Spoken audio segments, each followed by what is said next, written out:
Hello दोस्तों, हमारा जो ज्योग्राफी थी उस ज्योग्राफी के अंदर पहला था यानी कि बुध, दूसरा था शुक्र, शुक्र के बाद में तीसरा था पृथ्वी और पृथ्वी के बाद में मंगल।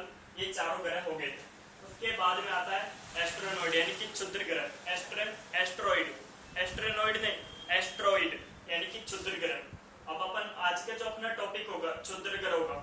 अब जैसे ब्लैक होल था, यानी जब ब्लैक होल में विस्फोट हुआ तो उस विस्फोट के परिणाम स्वरूप यानी कि कई तारों का निर्माण हुआ, ग्रहों का निर्माण हुआ, यानी कि ग्रहों का निर्माण हुआ। और इनकी जो प्राकृतिक उपग्रह यानी कि छोटे छोटे जैसे चंद्रमा हुआ, ये प्राकृतिक उपग्रह, ये कृत्रिम उपग्रह नहीं, तो प्राकृतिक उपग्रहों का निर्माण हुआ। तो वैसे ही जैसे अपन किसी बड़ी चीज को तोड़ेंगे तो बड़ी चीज यानी कि कुछ यानी बड़े बड़े हिस्से भी होंगे, कुछ थोड़े मीडियम साइज के भी हिस्से होंगे और इनकी कुछ यानी ज्यादा बारीक हिस्से भी होंगे। तो जो बड़े बड़े हिस्से थे यानी जो बड़े बड़े हिस्से थे जैसे सूर्य हुआ, पृथ्वी हुआ, बृहस्पति हुआ, ये बड़े बड़े हिस्से थे। लेकिन जो छोटे छोटे हिस्से थे, बारीक हिस्से, उन बारीक हिस्सों को कहते हैं क्षुद्र ग्रह, एस्ट्रॉइड। क्या कहते हैं? क्षुद्र ग्रह, एस्ट्रॉइड। तो आज का जो अपना टॉपिक होगा क्षुद्र ग्रह के ऊपर होगा। आज अपन क्षुद्र ग्रह को पूरा डिटेल में समझेंगे कि क्षुद्र ग्रह क्या है क्या नहीं है।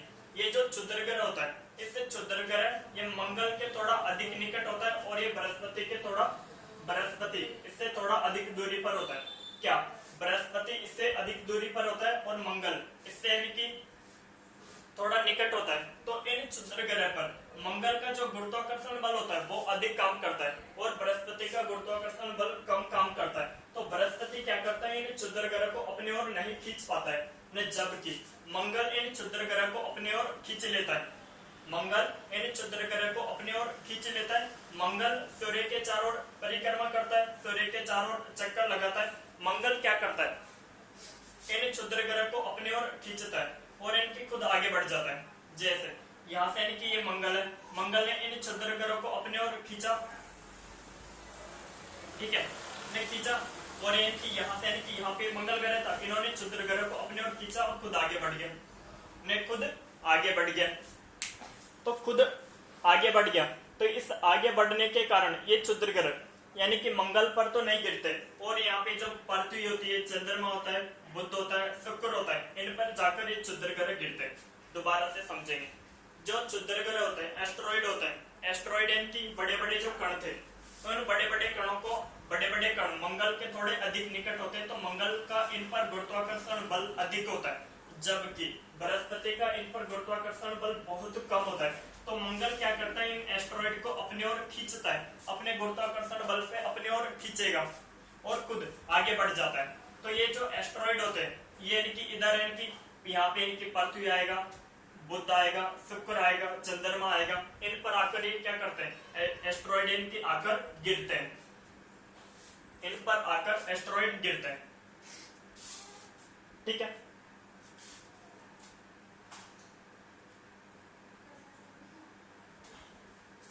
जैसे यानी कि पृथ्वी पृथ्वी पर इनकी इजिप्टा नामक एक क्षुद्र ग्रह गिरा, तो उससे क्षुद्र ग्रह के गिरने से पृथ्वी पर इनकी काफी बड़ा खड्डा बन गया और उस खड्डे में पानी भरने से आज उस खड्डे पर प्रशांत महासागर, क्या है, प्रशांत महासागर, यहाँ पे बुध और यहाँ पे शुक्र है। तो बुध ग्रह पर सबसे ज्यादा क्षुद्र ग्रह गिरे, बुध ग्रह पर सबसे ज्यादा क्षुद्र ग्रह गिरे और पृथ्वी पे थोड़े कम गिरे। उसके बाद में इनकी शुक्र पर गिरे, बुध पे सबसे ज्यादा क्षुद्र ग्रह गिरे, उसके बाद में इनकी शुक्र पर इनकी गिरे, उसके बाद में चंद्रमा पर और पृथ्वी पर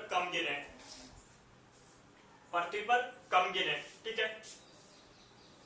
तो इन क्षुद्र ग्रह के गिरने से क्या होता है, जैसे ये जो बड़े बड़े क्षुद्र ग्रह होते हैं ये पृथ्वी पर गिरेंगे, चंद्रमा पे गिरेंगे, तो इन क्षुद्र ग्रहों के कारण पृथ्वी का वजन बढ़ जाता है और पृथ्वी अपनी अक्ष पर झुक रही है। इन क्षुद्र ग्रहों के कारण पृथ्वी का वजन बढ़ रहा है और पृथ्वी अपनी अक्ष पर इनकी झुक रही है। जैसे ये अपनी पृथ्वी थी, ये अपनी पृथ्वी है, ठीक है। अपनी पृथ्वी अपनी अक्ष पर 22.5 डिग्री झुकी हुई है, 22.5 डिग्री झुकी हुई है। लेकिन कई करोड़ों वर्षों पहले जो ये पृथ्वी थी अपनी अक्ष पर 18 डिग्री झुकी हुई थी, लेकिन इस पर क्षुद्र ग्रह गिरने से इसका भार बढ़ गया और ये अपनी अक्ष पर ऐसी झुक गई, अपनी अक्ष पर झुक गई। ठीक है, अब कौन कौन से, जैसे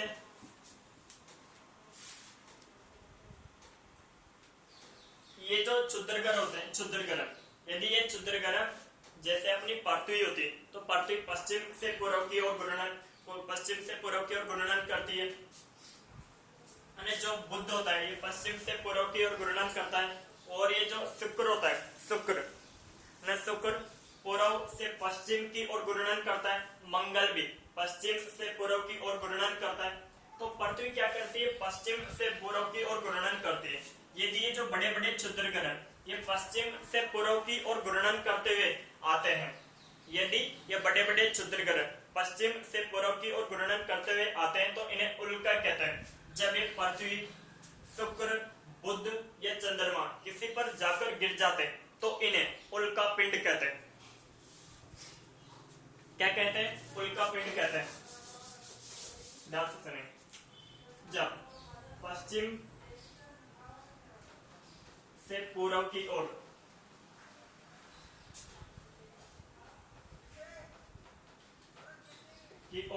घूर्णन करते हुए आते हैं,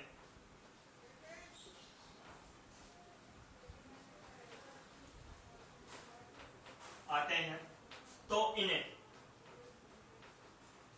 उल्का कहते हैं, उल्का कहते हैं। और जब ये गिर जाते हैं, और जब ये गिर जाते हैं तो इन्हें उल्का पिंड कहते हैं।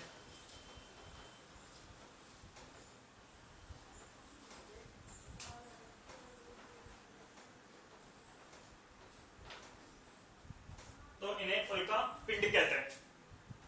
तो बात आई समझ में, जब ये क्षुद्र ग्रह, ये जो क्षुद्र ग्रह ये पश्चिम से पूर्व की ओर घूर्णन करते हुए आते हैं, पश्चिम से पूर्व की ओर घूर्णन करते हुए आते हैं, जैसे क्षुद्र ग्रह यानी कि ऐसे घूर्णन करते हुए आया और इनकी पृथ्वी पे आकर गिर गया। जैसे कोई क्षुद्र ग्रह नहीं, क्षुद्र ग्रह पश्चिम से पूर्व की ओर घूर्णन करता हुआ आया और ये पृथ्वी पर आकर गिर गया, तो इसे कहेंगे उल्का पिंड। जब ये आ रहा है, अभी गिरा नहीं है, जब ये आ रहा है, अभी गिरा नहीं है, जब ये आ रहा है तो इसे उल्का कहते हैं। जब ये गिर जाएगा तो इसे उल्का पिंड कहते हैं। ये बात, इस बात को आप ध्यान से समझें, ठीक है।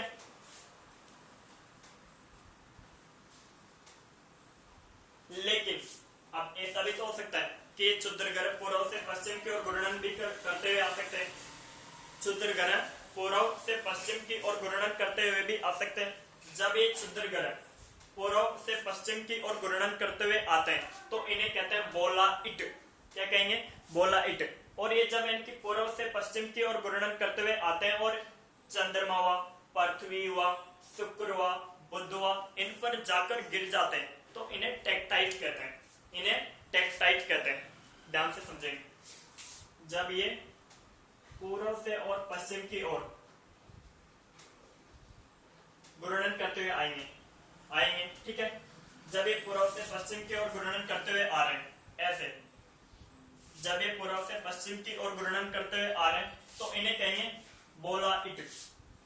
अभी गिरा नहीं है, अभी सिर्फ आ रहा है, यानी कि पूर्व से पश्चिम की ओर घूर्णन करता हुआ आ रहा है, तो इसे कहेंगे बोलाइट। लेकिन ये जब गिर जाएगा,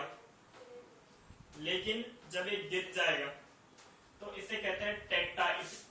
क्या कहेंगे, टेक्टाइट।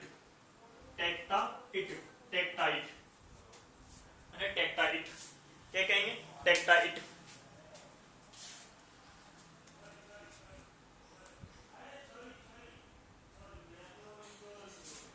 तो उल्का पिंड और उल्का, बोलाइट, टेक्टाइट में तो समझ में आया। उल्का किसे कहेंगे, उल्का पिंड किसे कहेंगे, यदि कोई क्षुद्र ग्रह बड़े आकार का, यदि कोई क्षुद्र ग्रह बड़े आकार का और वो क्षुद्र ग्रह पश्चिम से पूर्व की ओर घूर्णन करता हुआ पृथ्वी की ओर बढ़ रहा है आगे, तो इसे कहेंगे उल्का। और जब ये पृथ्वी पर जाकर गिर जाएगा तो इसे कहेंगे उल्का पिंड। क्या कहेंगे, उल्का पिंड। क्या कहेंगे, उल्का पिंड। और ये जब एक क्षुद्र ग्रह यानी कि पूर्व से पश्चिम की ओर घूर्णन करता हुआ आ रहा है, तो इससे कहेंगे बोलाइट। और ये जब गिर जाएगा तो इससे कहेंगे टेक्टाइट। क्या कहेंगे? टेक्टाइट। लेकिन अब एक बात ध्यान से सुनो, जब ये क्षुद्र ग्रह पृथ्वी की ओर आते हैं, पृथ्वी की ओर आते हैं, तो पृथ्वी की ओर आते हैं तो ये पृथ्वी के वायुमंडल को पार करके पृथ्वी के अंदर आते हैं। तो जो वायुमंडल होता है, वायुमंडल और ये जो क्षुद्र ग्रह जब वायुमंडल को चीरते हुए अंदर की ओर आते हैं तो अग्नि उत्पन्न होती है। जब ये क्षुद्र ग्रह वायुमंडल को चीरते हुए अंदर की ओर आते हैं तो इनकी ऊष्मा या ज्वाला उत्पन्न होती है, उसे कहते हैं टूटता हुआ तारा। उसे क्या कहेंगे? टूटता हुआ तारा। जैसे ऐसे समझे आप, ये पृथ्वी है, ये इसका वायुमंडल है, ये इसका वायुमंडल है, और ये कोई क्षुद्र ग्रह आ रहा है, ये कोई क्षुद्र ग्रह आ रहा है, तो ये पृथ्वी के वायुमंडल को चीरता हुआ अंदर की ओर आएगा, तो इसे कहेंगे पृथ्वी के वायुमंडल को चीरता हुआ अंदर की ओर आएगा। तो इस वायुमंडल को चीरते हुए आने के कारण ऊष्मा उत्पन्न होगी, ऊष्मा उत्पन्न होगी, तो इसे कहते हैं अपन टूटता हुआ तारा। क्या कहेंगे? टूटता हुआ तारा। ठीक है।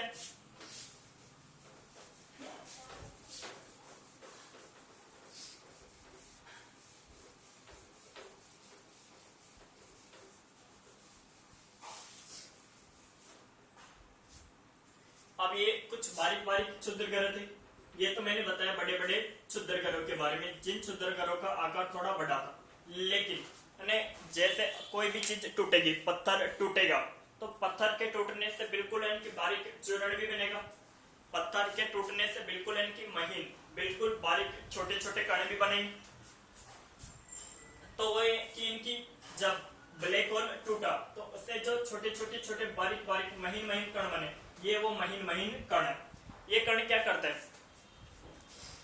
जैसे अपना ये सूर्य है, क्या ये सूर्य, क्या है? सूर्य।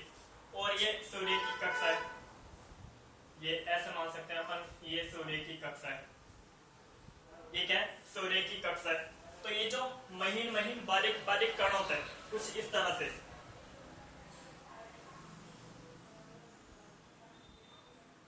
कुछ इस तरह से नहीं, ये जो पूंछ है, ये क्या है? पूंछ है, पूंछ, ये क्या है? पूंछ।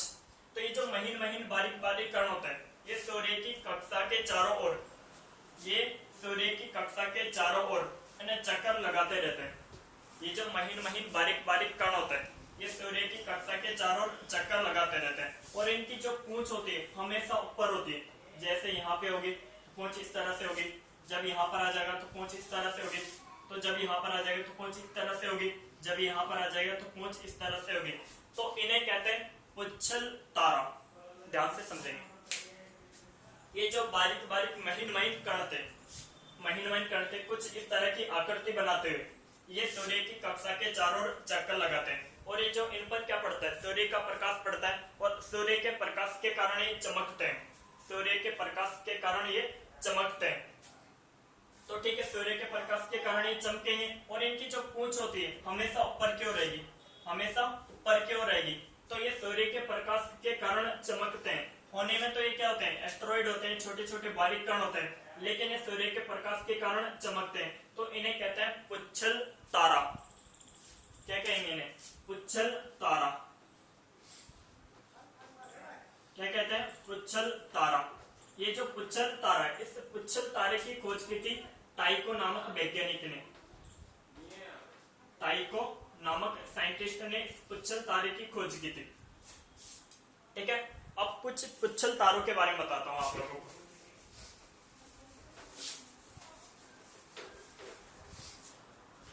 एक है सेकी नामक पुच्छल तारा। ये जो सेकी नामक पुच्छल तारा, ये दिन में दिखता है, दिन में दिखता है ये। और एक है कुर्की नामक पुच्छल तारा।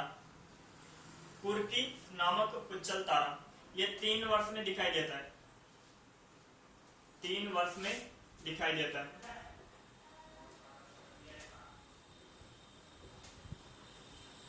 तीन वर्ष में दिखाई देता है। एक है काक हेतु नामक पुच्छल तारा। काक हेतु पुच्छल तारा, उच्छल तारा यह 69 वर्ष में दिखाई देता है, 69 वर्ष में दिखाई देता है। एक है हेली नामक उच्छल तारा, हेली उच्छल तारा। उच्छल तारे को ही धूमकेतु कहते हैं, ध्यान से समझेंगे। उच्छल तारे को ही धूमकेतु कहते हैं, पुच्छल तारे को धूमकेतु कहते हैं। और इन्हें पुच्छल तारा क्यों कहते हैं? क्योंकि इनके पूंछ होती है। अभी बताया था आप लोगों को कि जो पुच्छल तारा होता है इनके पीछे एक पूंछ टाइप लगी हुई होती है, तो इसके कारण इन्हें पुच्छल तारा कहते हैं। और पुच्छल तारे को ही धूमकेतु कहते हैं। क्या कहेंगे? धूमकेतु। जो हेली नामक धूमकेतु है ये अपने जो पृथ्वी है इस पृथ्वी के सबसे निकट है। हेली नामक धूमकेतु पृथ्वी के सबसे निकट है। ये 76 वर्ष में एक बार दिखाई देता है। यह 76 वर्ष में दिखाई देता है, 76 वर्ष में दिखाई देता है। ये सन 1986 में दिखा था, सन 1986 में दिखा था। अब कब दिखेगा? 76 जोड़ दो, 6 से 12, 80 लागी 1, 9 और 7 16, 80 लागी 1, 0। अब 2062 में दिखेगा ये। अब कब दिखेगा? 2062 में। पहले ये दिखा था 1986 में, अब दिखेगा ये 2062 में। तो आप इन्हें एक बार और समझने की कोशिश करें। मैं आपको बता रहा हूं पुच्छल तारों के बारे में। तो ये सेकी नामक पुच्छल तारा है, ये सैसलगम वाला है। सेकी नामक पुच्छल तारा, सेकी नामक पुच्छल तारा दिन में दिखता है। और ये जो कुर्की नामक पुच्छल तारा है ये 3 वर्ष में एक बार दिखाई देता है। ठीक है, ये रात में भी दिख सकता है, दिन में भी दिख सकता है। काक हो सकता है कि कई बार रात में दिखाई दे, कई बार इनकी दिन में दिखाई दे जाए। एक होता है काक हेतु नामक पुच्छल तारा, ये 76 वर्ष में दिखाई देता है। और ये इनका परिक्रमण काल भी है, यह इनका परिक्रमण काल भी है। जैसे मैं आपको बता रहा हूँ कुर्की नामक पुच्छल तारा 3 वर्ष में दिखाई देता है, तो यह इसका परिक्रमण काल भी है। ये सूर्य के चारों ओर ये जो पुच्छल तारा होता है 3 वर्ष में एक चक्कर लगा लेता है। और ये काक हेतु पुच्छल तारा ये 76 वर्ष में सूर्य के चारों ओर चक्कर लगा पाता है। इसकी जो स्पीड होती है बहुत कम होती है। और हेली नामक पुच्छल तारा ये 76 वर्ष में दिखाई देता है। अपना जो अगला टॉपिक होगा बृहस्पति के बारे में। बृहस्पति के आगे अपन पढ़ेंगे एक क्लास के अंदर शनि, अरुण, वरुण, प्लूटो।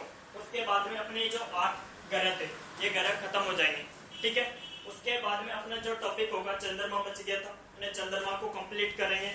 अब ये इनका ग्रह के जो निर्माण थे इनके संबंध में कौन से सिद्धांत दिए कि इन ग्रहों का निर्माण कैसे हुआ, इन ग्रहों का निर्माण कैसे नहीं हुआ, और इन ग्रहों पर छोड़े गए कृत्रिम और प्राकृतिक उपग्रह कौन से थे, इनके बारे में अपन पढ़ेंगे। जब तक के लिए जय हिंद, थैंक यू दोस्तों।